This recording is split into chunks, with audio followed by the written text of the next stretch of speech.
Well, thank you, everybody, Dr. Graham and Larissa, for having me, and everybody for being here. For sure, I'm super excited. Um, I've never done anything like this.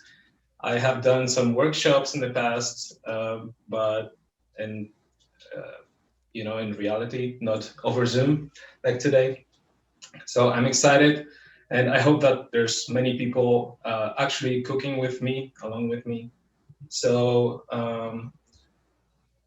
Yeah, I don't know. What else can I tell? I'm Damian. I was born in Poland. Larissa already told you all that I used to be overweight, and with my passion for food and for growing food, um, actually gardening and growing my own food, I started introducing more vegetables, more plant-based foods, and I discovered veganism and raw veganism uh, this way, because of this passion that I have for vegetables, for cooking, and so on. So today I'm bringing you a little bit different recipe for a classic falafel without having to use dehydrators or anything. It's just a quick twist on a classic recipe with the same taste, and actually even better, it's like super juicy and succulent, and I love it. So why don't we get started here? I think you all have the list of ingredients. I got most of mine from my own garden. I picked it up this morning, and they're still like oozing and life. And look at this cabbage, for example. It's like living here, right? And yeah, most of these vegetables, the seasonal ones, are from my garden. Even the mushrooms, I grow my own mushrooms, which is a super cool thing to do. Besides that, the cucumbers and the tomatoes, which are not in season right now, are store-bought, of course, and the limes and lemons are also store-bought because it's too cold here to grow them. But yeah, so let's get started. We're gonna use this blender um, to to make most of the recipe. We got a sauce to go with the main part of the recipe, which is the falafel paste. And for that, I'm gonna use some cashews that I'm soaking here in some water. I know that Dr. Graham isn't a fan of cashews. They're usually not considered raw, and I do agree with that. But I do use them sometimes in my kitchen. It's not usual, and um, can be substituted very easily for other raw nuts or seeds. Hemp hearts are great for this recipe, for example.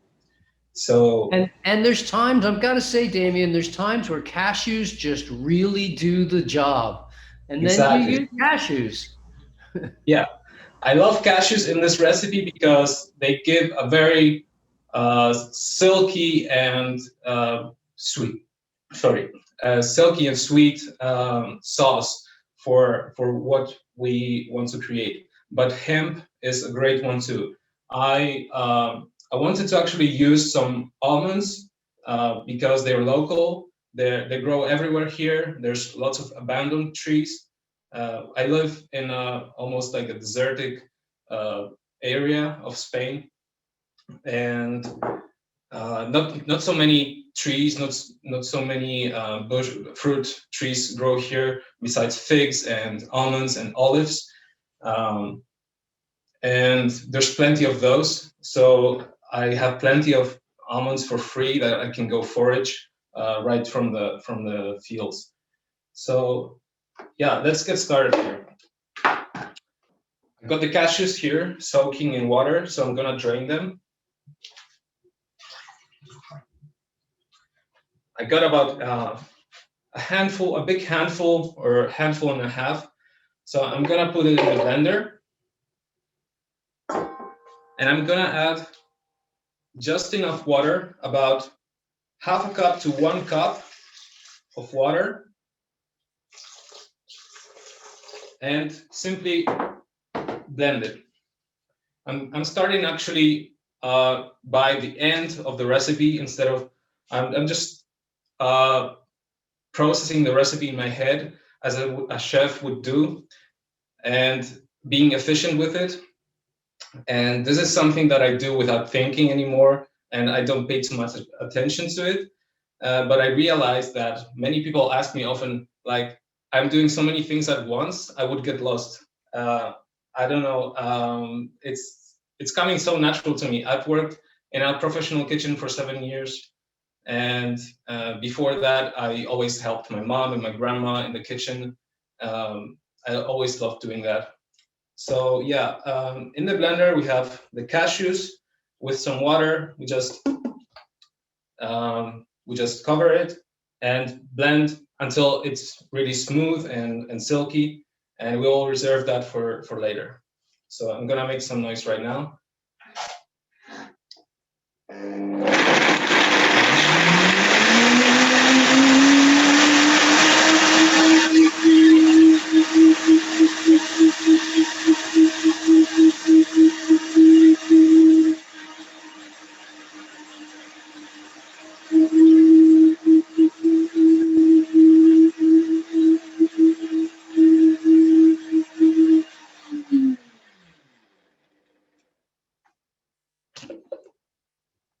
All right. So the consistency that we're looking for is just like a heavy cream, uh, something that you would use like a yogurt or something similar. So yeah, the cashews blended with water, and we reserve them for later. I'm just pouring it in the same bowl as before. I'm gonna rinse the blender for using it for later.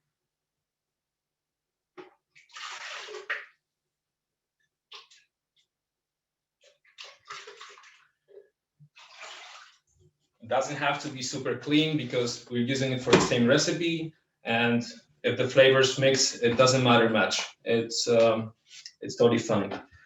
So the next thing that I'm gonna do is marinate some red onion in some lime juice to soften it and to add like that uh, tangy, nice flavor. Okay, so here I go with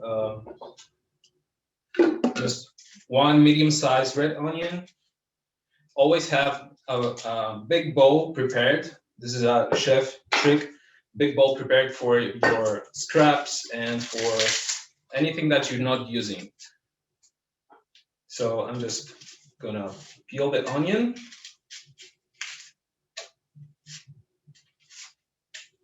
I hope you're not crying too much with it.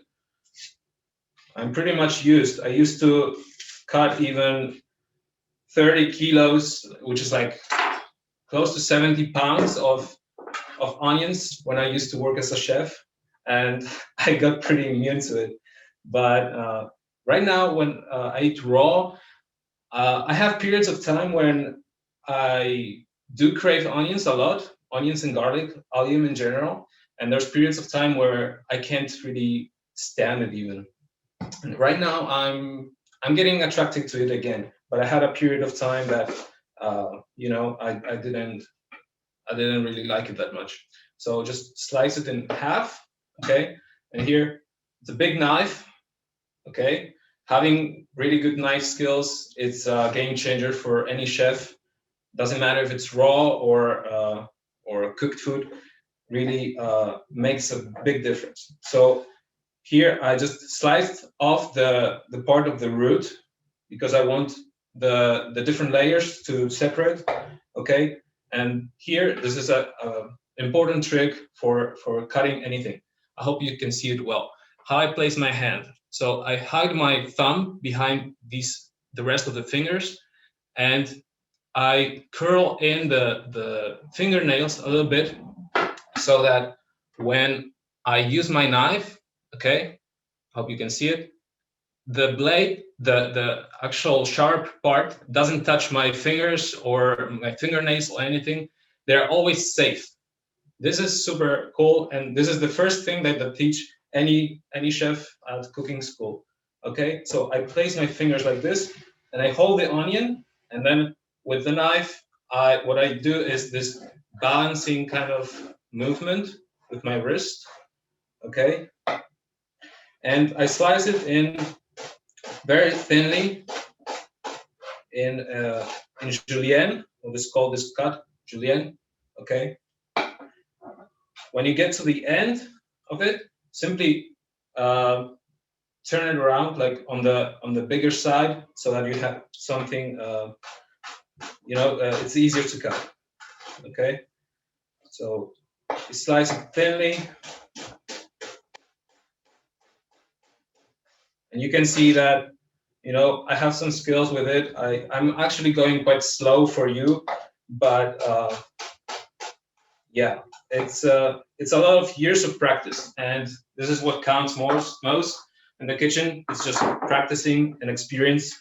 uh, so I'm gonna put it in a bowl, in a small bowl, and I'm gonna take a big lime, one or two small. uh, Make sure that you pick the most yellow limes that are nice and squishy, full of juice, because those are the best. It means that they've been on the tree for a longer time and they're better quality. So just squeeze in the juice into the onion, into the bowl with the onion.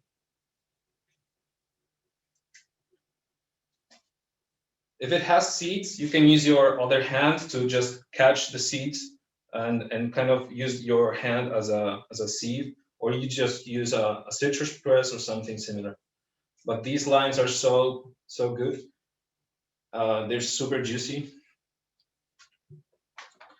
And I'm just gonna use my hand to kind of massage the onion a little bit to take out the heat and to make it kind of like a quick marinated onion, like a pickle that we will use later for like just for serving, just an extra topping for the falafel boats that we're making.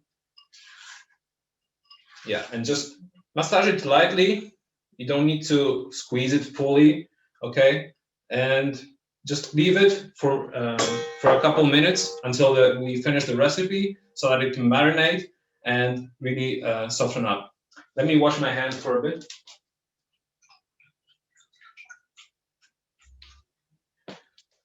I hope you're following along up until now.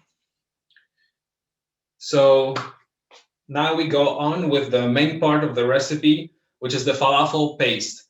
Here, this is a actual falafel paste that usually people would dehydrate in a raw version, but that I leave just plain and simple like that, because I love how juicy, how flavorful it is. And also, you don't need a dehydrator for it. I don't have a dehydrator personally, mainly because I don't think that I would give it that much use. It's fun to use for some recipes, but in general, I don't think I would give it much use. I prefer my vegetables and fruit fresh and juicy and still living, like from my garden, like these carrots. Like, look at this chubby little carrot. It's super fun to grow. I have probably 10 or 11 different varieties of just carrots, and I love growing them. So I just cut off the tops and the end. Okay. If you want to peel it, if you don't have, for example, organic carrots, you can peel them. I don't usually peel them. So yeah, I'm gonna just slice it in half, and then again in half on the long side, and then simply in big chunks, so that it's easier on the blender. You don't need to go super small, but yeah, simply make it easier for the blender to do it.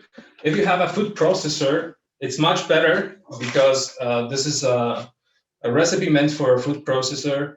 I have a very minimal equipment in my kitchen. It's just my blender and a small juicer because I've been traveling a lot in the past years, and I didn't see the point in getting heavy and expensive equipment that I would use very few times.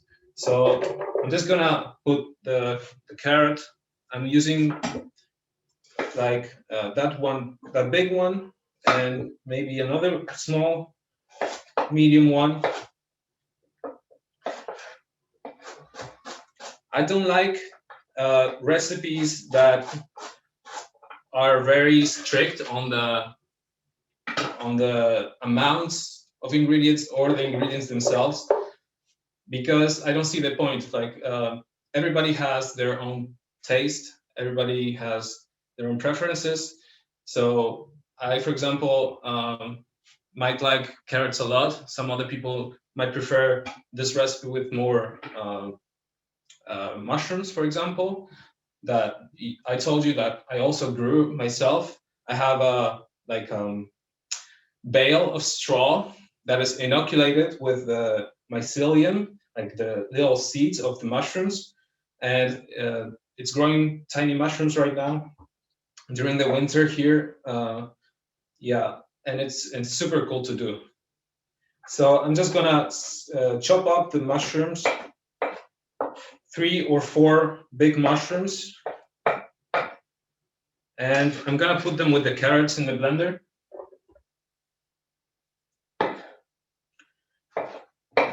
Doesn't matter the size because it's gonna all get blended or processed.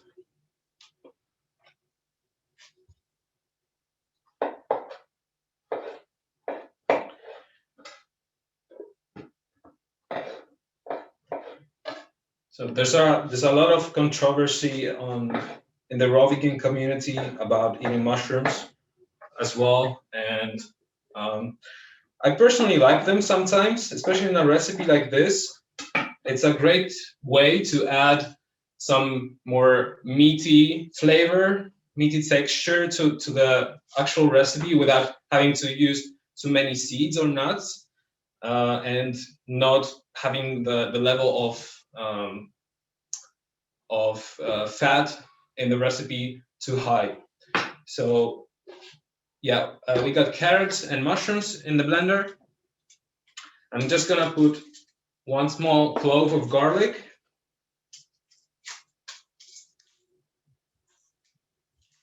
Just peel them real quick. These ones peel very well, but one super cool thing to do is you can use the blade of your knife to kind of squeeze it like that, so that the skin becomes loose and you can just easily peel it without crushing it too much, because then you got like a garlic puree. So I'm just gonna chop it a little smaller so that we don't have big chunks of garlic in the recipe. Okay. How many cloves of garlic? How many? Just 1 or 2. That depends on your taste. I'm just gonna put 1 because I'm not making too much here. If you're nut free, could you use sunflower seeds instead of cashews? Yeah, definitely. Yeah, I think I said it in the beginning, but I can repeat, of course. I like the cashews in this recipe, but you can of course use anything else, like sunflower seeds or hemp seeds are great for this because they're also quite sweet and silky. Sunflower seeds don't get as silky as hemp, in my experience. So yeah, it can be used as well instead of the cashews. So here I have a little bit of spring onion. I'm just gonna put like a piece of a couple inches. I don't want it too strong because we got plenty of garlic and onion, marinated onion for the toppings later. So I'm just gonna put it in there in the blender, and I'm gonna put a nice ripe small tomato or a few cherry tomatoes if you prefer it sweeter, and also just chop it up, put it in there. And I got some sunflower seeds here soaking. It's about a handful. I'm just gonna drain it.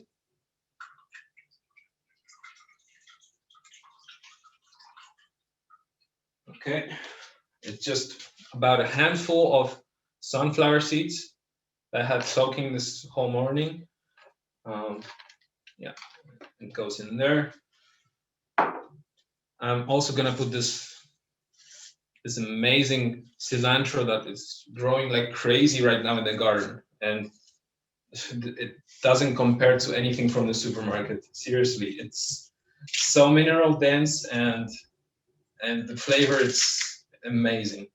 I could just snack on it. I actually do. When I'm in the garden, working in the garden, I just go and snack on the stalks, and it's so delicious. About a small handful. I just stir it up with my hands, and I'm just adding it in. And I have about a tablespoon of flax seeds. You can blend the flaxseed before, so that they're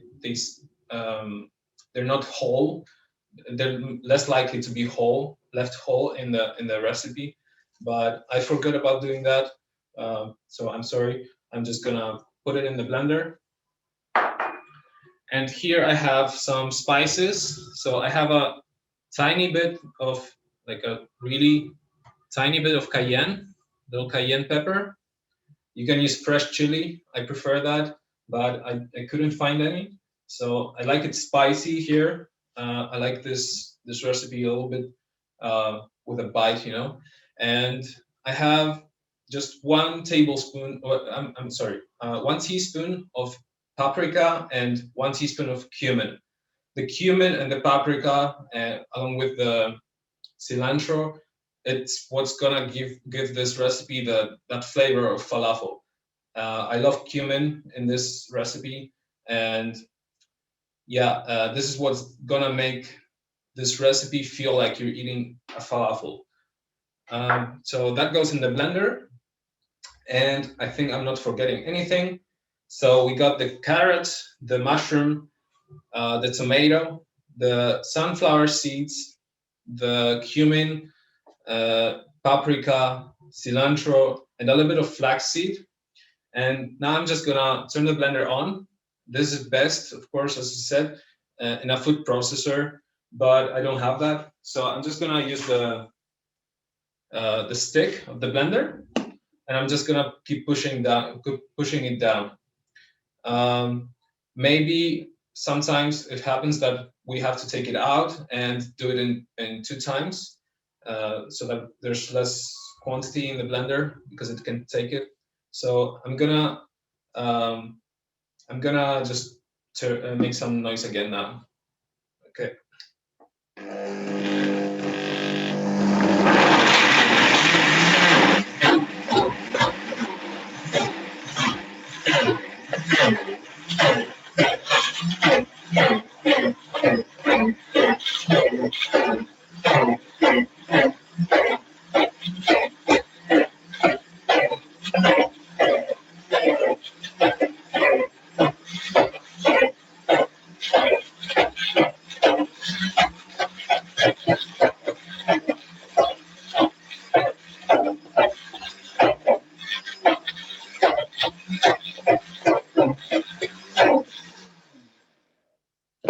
All right. So it didn't blend very well. There's still big chunks of carrots and everything. So I'm just gonna take out the half of it into a bowl, and we're gonna blend this later again. And this smells amazing. Like, it's incredible. Oh, the cumin and the cilantro and the paprika here, it's incredible. It does smell amazing, Damian. Just amazing. I agree. Thank you. I'm glad of that. Okay, I'm just gonna keep pounding this and blending it until we get a nice and uniform paste.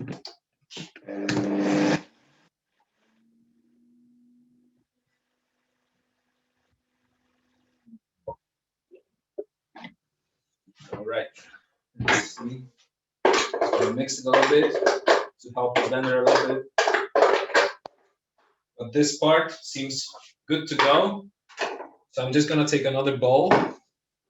So this is the ready recipe basically, but we're gonna finish the other half.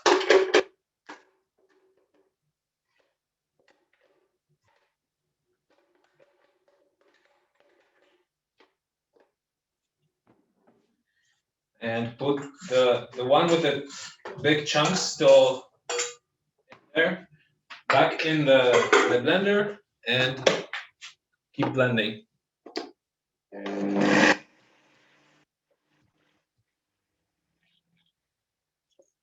Just mixing a little bit.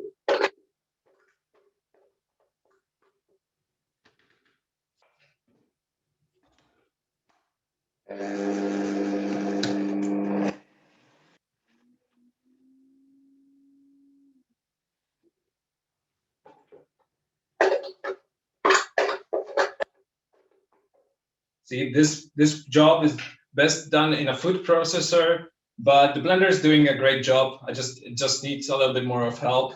And why buy more equipment to take space in your kitchen? And yeah, it just doesn't make much sense to me. But if you have a food processor, it's a great tool, definitely. And I used to have one. It's just that it's not necessary, in my opinion. Okay, I'm gonna keep blending.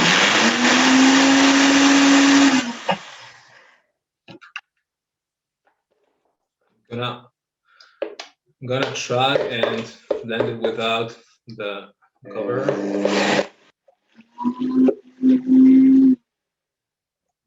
Things are flying out the way. Okay. I think it's pretty good. There's a few big chunks of carrot, but I don't mind. So I just want a nice and uniform paste, okay? Would you add some water to avoid that it gets stick and it doesn't blend all even? I wouldn't add water because we don't want this to be fluid, liquidy. We want this to be really thick and pasty like that, okay? All right, thank you.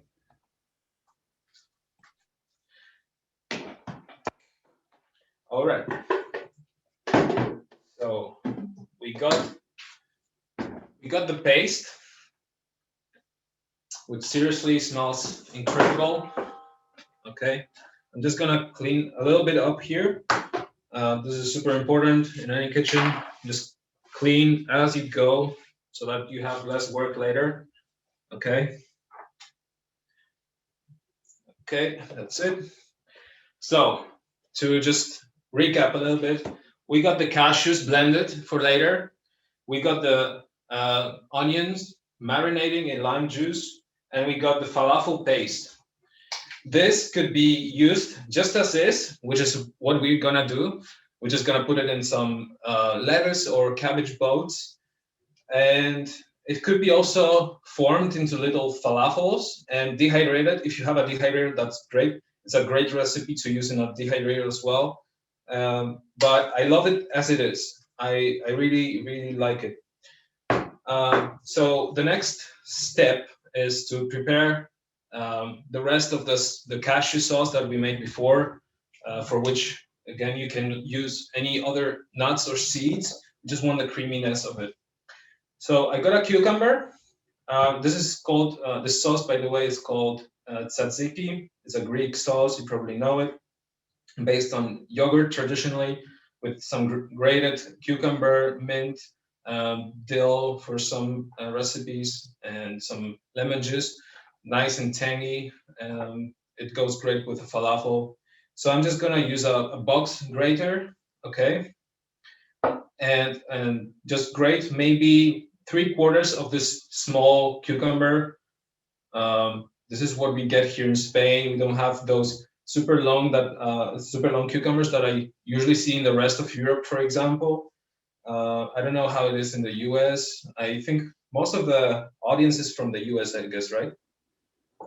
We have people from all over the world, but yes, we do have long cucumbers like that in US. Here we are. I have one. Yeah, those are the ones I mean. So probably you need just under half of that. But here we got these really nice, kind of like pickling cucumbers with the bumps. They're super crunchy and not so watery. So I'm just gonna grate it on the big side of the grater box.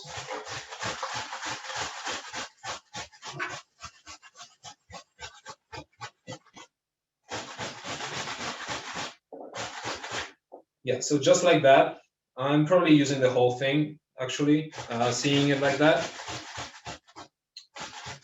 Okay, careful with your fingers.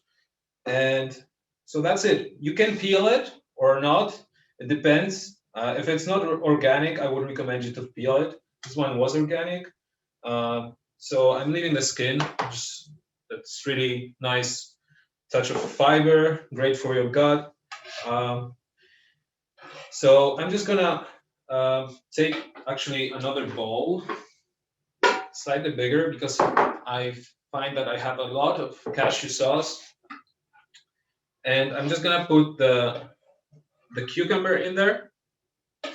Okay. I'm gonna take some fresh mint. You can use dill or even cilantro or parsley. I'm just gonna take a couple nice big sprigs of fresh mint, also from the garden. And this is an amazing herb. I love it. So I'm just taking the leaves from the stems. Okay, I'm just tearing it down like that. We just want the leaves for this. We don't want the stems for anything, so it goes in the compost. And here it's a tip. I hope you can see it. I think you can see it. For chopping up herbs. So we got the herbs. I'm just gonna roll them up, kind of in like a herb cigar kind of thing, and I'm holding it with one hand. And again, I'm putting my fingers like that. Okay, and I'm just gonna use a big knife to slice them. Hide your fingernails behind your knuckles. Okay, and just cut it up.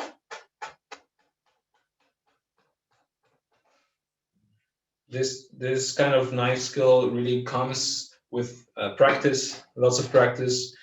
I actually remember my cooking, professor, teacher, used to tell us to practice cutting leaves from the trees. Just take leaves from the trees and cut away to practice your cooking skills, your knife skills. Sorry. And I'm just gonna chop it up really slow. You can see how I'm using this knife kind of like to balance the knife on the cutting board. And that's nice and small right now. It's a little handful of mint. I love fresh herbs. And it goes in with a cucumber. I'm also gonna add one lemon, the juice of one lemon. So I'm just gonna slice it in half, and I'm using my hand to sift through the seeds. The seeds stay in my hand, and the juice goes through my fingers.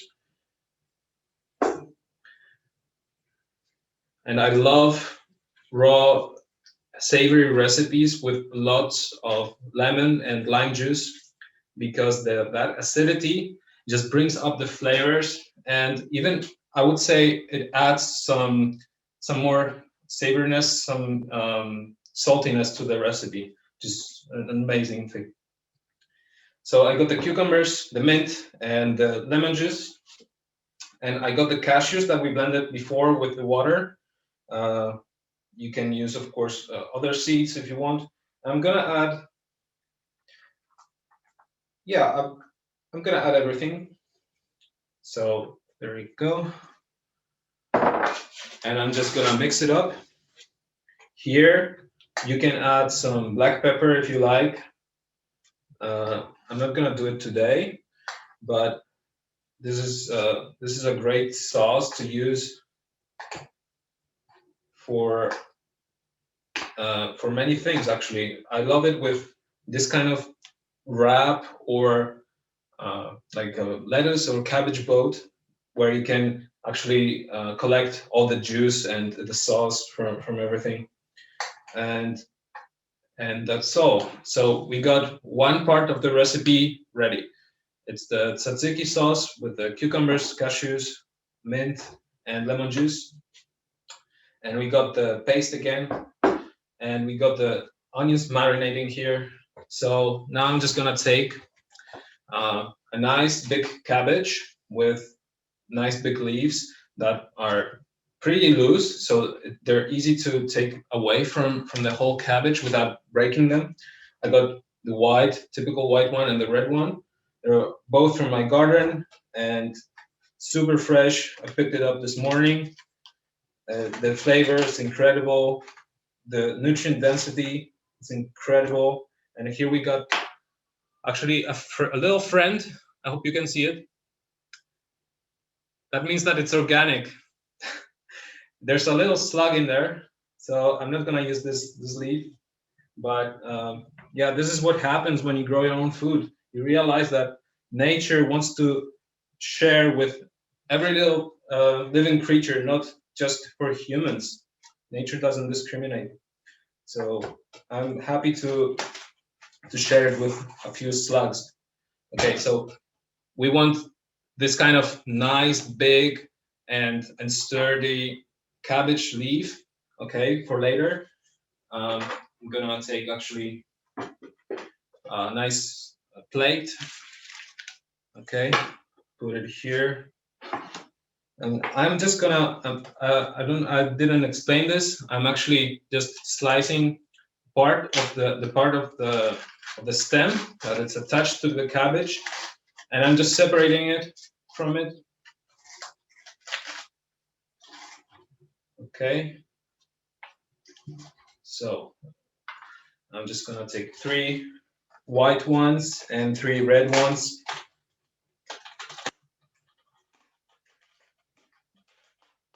Make sure that they don't break, because you don't want the all the sauce and the juices from it to leak through. Okay. This cabbage is gorgeous. Like, look at it. How amazing it looks.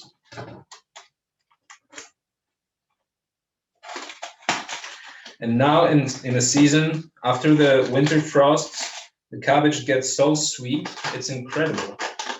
And they're so savory as well because of all the minerals from a good dense soil. And I love to even snack on some of the outer leaves of the cabbages in the garden, or the cauliflowers or something, and they're super sweet. So yeah, I think I'm good with those because they don't fit anymore. Okay, so we got the nice little boats of cabbage. You can use, of course, some kind of lettuce that allows you to put it into like a wrap or bowl. Okay, and I think we're ready basically to just go and finish the recipe. Simply, okay, yeah, I forgot one thing. Just for garnish, for serving, I'm gonna just chop up some tomatoes and slice them up, nice little slices, to add some juiciness and sweetness to the recipe. Okay, and just some nice slices. I'm gonna take 2 of those.